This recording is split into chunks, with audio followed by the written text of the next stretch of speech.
Assalamualaikum warahmatullahi wabarakatuh. Perkenalkan, nama saya Sulistiawati dari kelas 11 TKJ 1. Di sini saya akan menjelaskan materi tentang dynamic routing OSPF. Yang pertama ada definisi OSPF. Yang pertama, protokol routing dinamis. OSPF adalah protokol routing interior atau IGP yang digunakan untuk mendistribusikan informasi routing dalam satu autonomous system atau bisa disebut dengan AS. Yang kedua ada link state.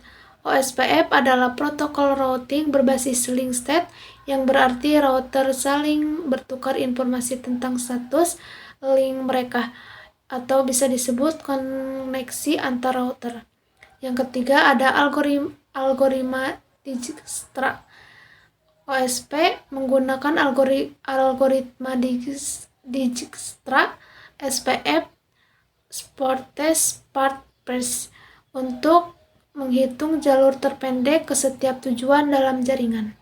Selanjutnya ada konsep dasar OSPF. Yang pertama ada area. OSPF membagi jaringan menjadi area-area untuk meningkatkan efisiensi routing dan mengurangi overhead. Area backbone atau bisa disebut area kosong atau 0.0.0.0 adalah area pusat yang menghubungkan semua area lainnya. Yang kedua ada router ID. Setiap router OSPF memiliki ID unik yang digunakan untuk identifikasi dalam jaringan OSPF. Yang ketiga ada link state advertisement atau bisa disebut LSA. Router saling bertukar LSA untuk memberikan informasi tentang topologi jaringan.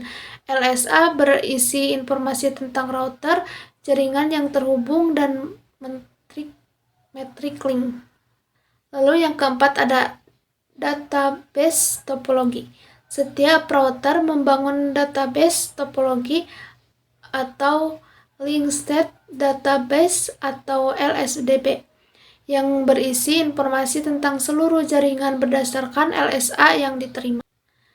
Lalu di sini ada cara kerja OSPF. Yang pertama, membentukkan neighbor. Router OSP saling mengirim pesan hello untuk menemukan tetangga atau neighbor mereka. Yang kedua ada pembentukan adjacency. Setelah menemukan tetangga, router pembentuk hubungan atau adjacency dengan tetangga tertentu untuk bertukar informasi routing. Yang ketiga ada pertukaran LSA. Router saling bertukar LSA untuk membangun database topologi yang tertangkap. Yang keempat ada perhitungan SPF. Setiap router menggunakan algoritma SPF untuk menghitung jalur terpendek ke setiap tujuan berdasarkan database topologi. Lalu di sini ada keunggulan OSP. Yang pertama, di sini ada keunggulan OSPF. Yang pertama ada konvergensi cepat. OSPF merespon perubahan topologi jaringan dengan cepat dan memperbarui. Yang kedua ada skalabilitas. OSP dapat menangani jaringan yang sangat besar dengan membagi jaringan menjadi beberapa area. Yang ketiga ada load balancing.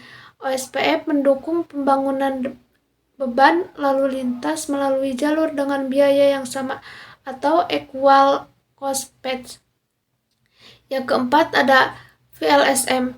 OSPF mendukung variable length subnet masking atau bisa disebut VLSM yang kemungkinan penggunaan alamat IP yang lebih efisien. Selanjutnya di sini ada jenis-jenis router dalam OSPF. Yang pertama ada internal routing yang semua interface-nya berada dalam satu area. Yang kedua ada backbone router yang memiliki setidaknya satu interface di area kosong. Yang ketiga ada area border router atau bisa disebut ABR. Router yang menghubungkan dua area atau lebih. ABR menyimpan informasi routing untuk setiap area yang terhubung dengannya.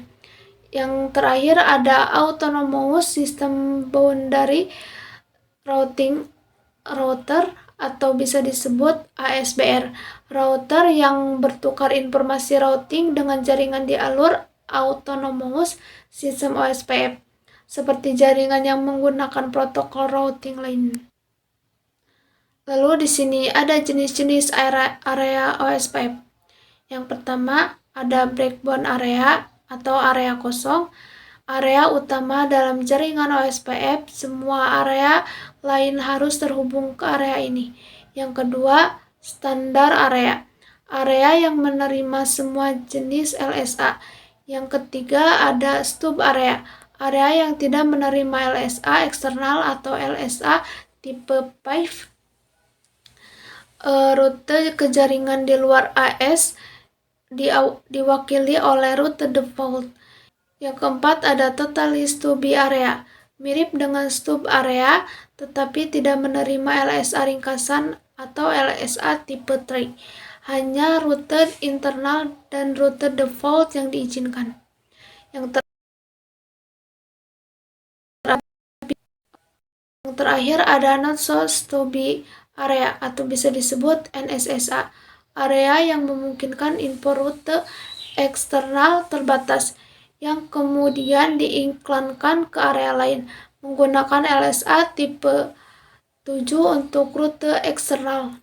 Lalu di sini ada kesimpulannya, OSPF adalah protokol routing yang kuat dan fleksibel yang cocok untuk jaringan besar dan kompleks dengan kemampuan untuk beradaptasi dengan perubahan topologi dan mendukung VLSM. OSPF adalah pilihan yang populer untuk jaringan perusahaan dan penyediaan layanan. Segitu saja materi penjelasan dari saya. Wassalamualaikum warahmatullahi wabarakatuh.